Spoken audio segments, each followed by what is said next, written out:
So, good day, sir. Good day, everyone. I'm Ellen Milaja, one of the reporters for today's discussion.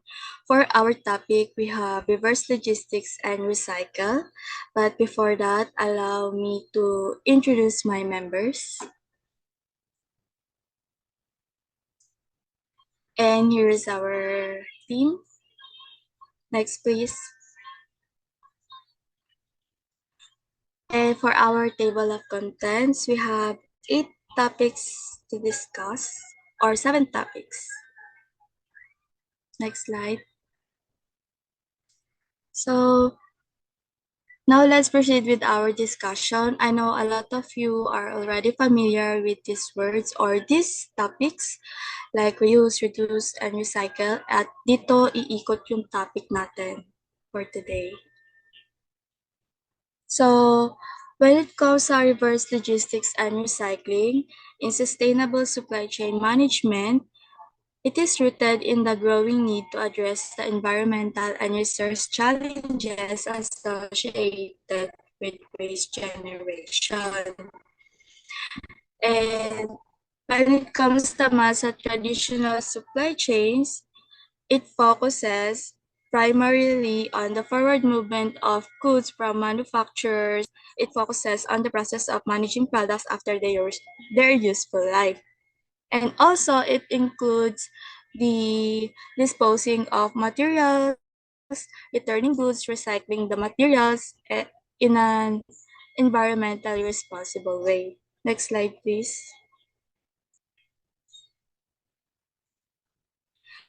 So we have 5 key components of reverse logistics. So first, we have the returns management, handling customer returns including processing refunds, repairs, or exchanges. So between siya sa company and the customers or the consumers.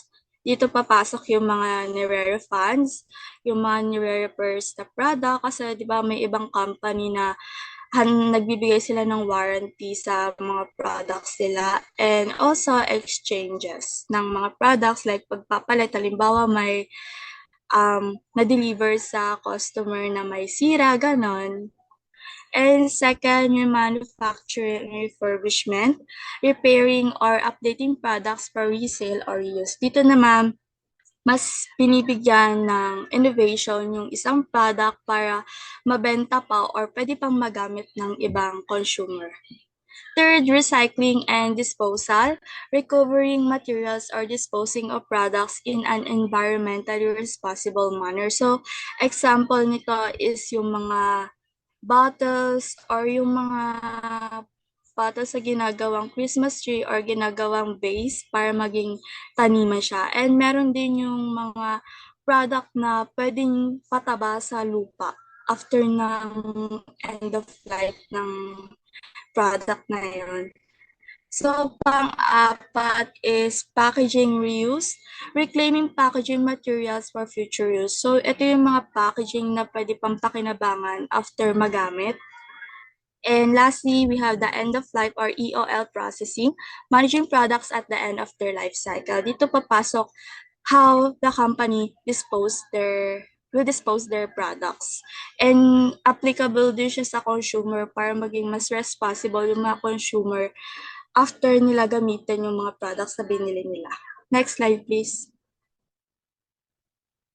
So, ito yung hierarchy of waste management. First is meron tayong reduce. So, sa reduce, use fewer sources to minimize waste like buying less or choosing products with less packaging. So, ito, pinopromote siya para maiwasan yung after paggamit ng product is yung mga ginamit na plastics, itatapon lang kung saan-saan, which is hindi siya environmentally safe and hindi siya, yung mga packaging na hindi eco-friendly packaging, yon. So, maging wais tayo sa pagbili ng mga products and of course, applicable siya sa mga company kasi makakatulong yon after ma-dispose yung mga products, yung magbenta or gumawa ng mga packaging na eco-friendly. Second is reuse. Extend the life of items by using them multiple times. So, ang Example nito is reusing containers like yung sa mga lalagyan na binibili natin sa mall, yung mga glasses na containers, pwede pa rin siyang magamit. And yung pagdodonate ng mga old clothes, pag hindi nyo na ginagamit or hindi na kasya, yung iba binibenta like yung mga pre-loved clothes. So, second is, next is remanufacture, like pag-rebuild or repair used products to make them as good as new. So, example nito, yung mga old electronics, like yung mga electric fan, inaayos pa para pwede pa magamit and binibenta siya sa mas murang halaga. Second is yung mga upuan sa school na ginagamit ng students, yung iba ginagawang table or mas pinapaganda para magamit din ng mga susunod pang estudyante. Third, we have recycle. Sa recycle naman, process waste materials into new products.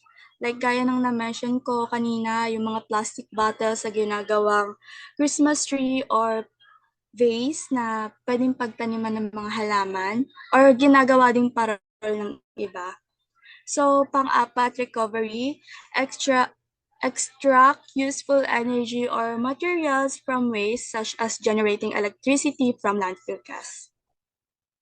So, ito yung mga product na pwede tayong papakinabangan or maging useful po siya sa environment natin.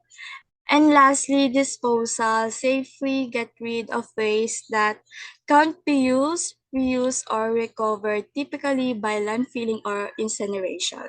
Ito yung mga pag-dispose sa mga product in a safety way or environmentally way na hindi makakaapekto sa health ng mga tao, especially sa environment natin. So, for the next topic, may I call Mr. Canuel Tomalva? Hello, thank you, Ms. Laja. Now I will continue the discussion on product recovery options. But before I begin, let me introduce myself. My name is Kenrol Tumalba. So let's start.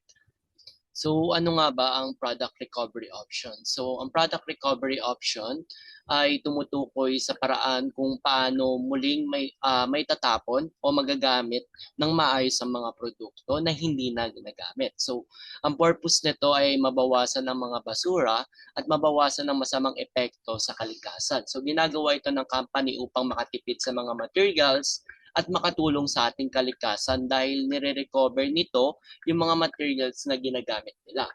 So next slide.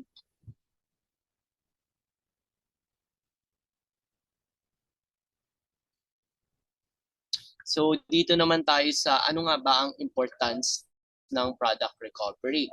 Unang-una dyan ay ang cost saving. So nakakatulong ito upang ma-recover at makasave ng pera and also makareduce ng losses. Sunod naman dito is ang sustainability. Dito naman is binabawasan nito yung mga produkto na dapat itatapon na. So, at nakakabawas din ito sa basura at nakakapag-promote din ng eco-friendly upang protektahan ng ating kalikasan. Sunod naman ay ang brand value. So, sa brand value naman is dito, pinapalakas ito yung reputation ng isang brand dahil nagpapakita ito ng commitment sa sustainability environment. Sunod naman ay ang resource. Sa resource naman, dito pinapahaba nito yung life cycle ng mga materials kaya't nababawasan ang mga pangangailangan ng paggamit ng mga bagong materials. Next slide.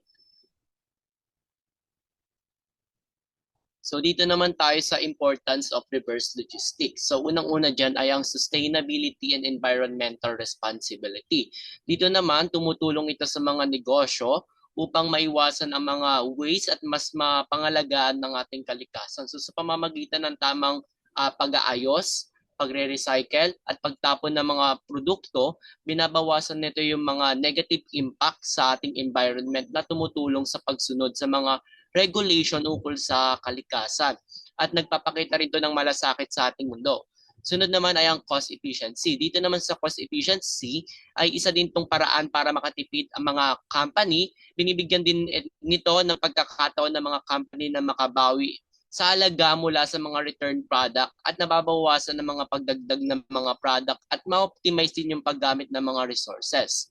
Sunod naman ay sa customer satisfaction. Dito naman, kung maayos at mabilis yung proseso ng pag-return, pag-deliver at pagpapadala ng paggawa ng mga produkto, mas magiging masaya yung mga customers. So kapag masaya yung at mabilis at walang hassle ang pag-return ng mga damaged item, tiyak na nagbibigay sila ng magandang feedback sa iyo. And kapag maganda yung feedback o positive review, so once na nagbigay sila ng ganun, is mapapalakas nito yung loyalty nito sa iyong brand at mas malaki din yung chances na babalik sila sa iyo at bibili muli sa iyong brand. Sunod naman ay ang efficient resource management. Dito naman, by reusing and optimizing returned or unsold product, companies can reduce waste and make better use of their resources. So this not only lower cost but also help in achieving more sustainability operation by extending the life cycle of materials and reducing the needs of new resources.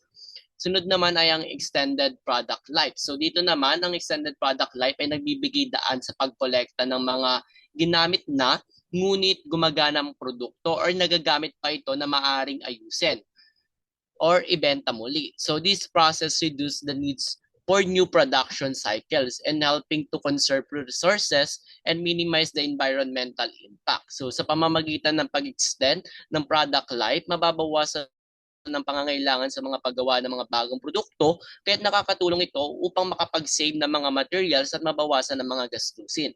Sunod naman ay ang reduce risk. Dito naman, makakatulong upang maiwasan ng mga potential risk na may kaugnayan sa return product. So this include handling safety recall or managing product with sensitive data that needs to be securely erased before the disposal. Like for example, may mga product na kailangan itapon agad dahil sa safety issues o may mga produkto na may sensitibong impormasyon na kanilang pinoprotektahan bago i-recycle o itapon. So by properly managing this risk, businesses can avoid potential legal or security issues. Sunod naman ay ang waste reduction. Dito naman sa waste reduction ay tumutulong sa pagbawas ng mga waste sa pamamagitan ng muling paggamit, pag-recycle, pagbenta muli ng mga produkto. So by finding ways to reuse or recycle materials, company reduce the overall waste they generate, which is beneficial for both. So their profit margin and also in the environment. Nakakadulong din to na ma-boost ang brand image by showing a commitment sa social and environmental responsibility. So, and also many company even offer refurbishment incentives or use recyclable packaging to encourage customer to participate in waste reduction efforts. Next slide, please.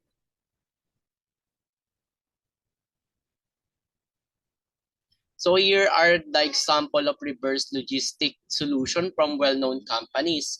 Unang-una dyan ay yung IBM or International Business Machine Corporation. Dito naman sa IBM ay mayroon silang take-back program where customer can return used product for repair, remanufacturing, or even recycling. So mayroon din silang 25 facilities na nakatutok sa pag-aayos at pag-recycle ng mga produkto kasama ang mga third-party partners sila.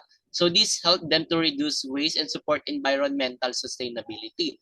Sunod naman dito ay yung Dell. Sa Dell naman, mayroon silang nagpo-provide sila ng low-cost recovery program to make it easy for customer to return the product. So nakikipagtulungan din ang Dell sa Forest Product Stewardship Initiative para sa mga responsableng paggamit ng mga materials. So ang goal ng Dell is to reduce waste and promote sustainability practices globally. So that's all for my part. May I call the next reporter to continue the discussion? Thank you. Thank you, Mr. Tumolba. So pag-usapan naman natin yung recycling process and best practices. Alam naman natin na not all products naman talaga can be reused, refurbished, and remanufactured. However, yung mga materials nito can be recycled and recovered. Sa help ng recycling, it will be also possible for us to design a product recovery system para ma-extend yung lifespan ng mga product and materials. And yun yung role ng recycling to reuse different materials and magamit siya ulit as raw material sa ibang product manufacturing processes. Next slide. So ito naman yung mga types ng recycling. Unang-una is metal recycling. From the word itself, metal recycling is simply the process of taking waste metal processing it, and creating new metal material. Then next is plastic recycling. Alam naman natin na plastics is another important material for recycling, and kadalasan talaga is mga plastic waste yung mga nire-recycle. Then yung plastic waste, meron siyang two major processes. Ito yung tinatawag nating mechanical recycling, which involves waste melting, shredding, or granulation of plastic waste para maging secondary raw material. And the feedstock recycling naman, which break down plastic waste into its base chemicals or feedstocks, which can then be used to make new plastic. So yan yung dalawang major process when it comes to recycling plastic waste. Next slide.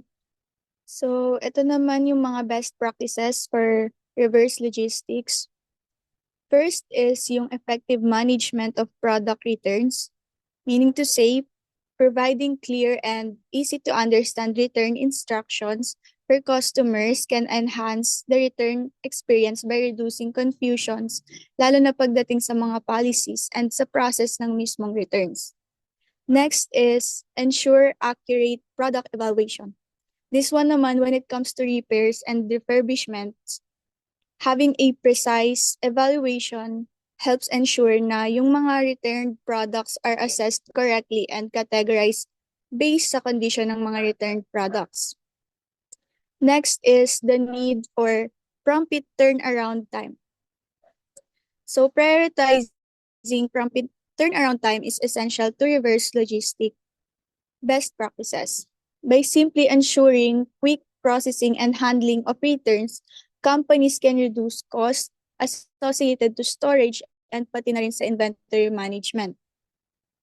Then next is maintaining quality during repairs or refurbishments. So efficient management of the reverse logistics repair process is essential for reducing cost and improving customer satisfaction. If consistent ka sa pagde-deliver ng mga high-quality products during repairs or refurbishments, that can help you build the loyalty of your customer and pati na rin their trust in the brand. Next is optimized inventory management for spare parts and refurbished inventory. Dito naman, optimizing inventory management is important to handle yung mga spare parts or yung mga recycled na nagaling sa mga returned items. And also para ma-handle rin yung mga refurbished inventory sa reverse logistics. And having a proper inventory management can also help us to meet customer demand habang nagre-reduce tayo ng waste. Next is how to establish transparent communication with customers. So para makapag-establish tayo ng transparent communication with the customers, need natin syempre na gumamit ng clear and concise language in all customer communications to keep them informed about the status ng returned items nila and also para mas madali nila malaman kung may mga replacements ba sa items nila. Then next is incorporating sustainability initiatives in reverse logistics. Dito naman, incorporating sustainability initiatives in reverse logistics is crucial for both the environment and business. By simply prioritizing the sustainability, businesses can minimize their environmental impact and it will enhance their reputation as a responsible corporate citizens for being responsible sa mga resource use nila. And last is data analytics and continuous improvement. How can it enhance the reverse logistics process? Ito naman, data analytics is important in improving reverse logistics processes. Why? Simply because it will help us para ma-identify yung mga current trends and mga areas na need ng improvement. So, kapag wala to, hindi natin malalaman yung mga bagay na need ng improvements. So, yan lang yung ilan sa mga best practices na need natin sa reverse logistics. Next slide. We have here 3 environmental benefits of reverse logistics. The first one is resource conversion. So having reverse logistics can help us in reducing the need of raw materials and decreasing the environmental impact of resource extraction and processing. Then next is waste reduction. Having also reverse logistics facilitates the recovery and recycling of products and materials, contributing significantly to the reduction of waste in landfills. And last is reduced pollution. So since sa focus nga ng reverse logistics is to recycle and recover, by reusing and recycling materials, the need to produce new materials is reduced, which also reduces the pollution generated by manufacturing processes and resource extraction. And ilan yan sa mga benefits ng reverse logistics. May I call on Ms. Ladja to end the discussion? Thank you, Ms. Pugan.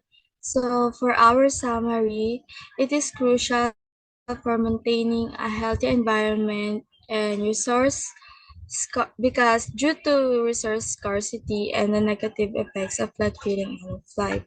So ang reverse logistics ay very crucial siya when it comes to disposal and health environment natin.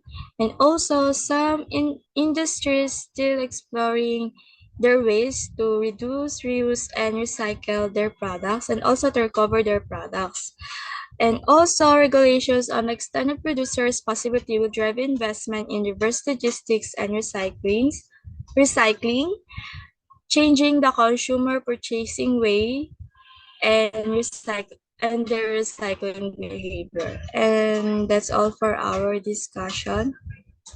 Thank you.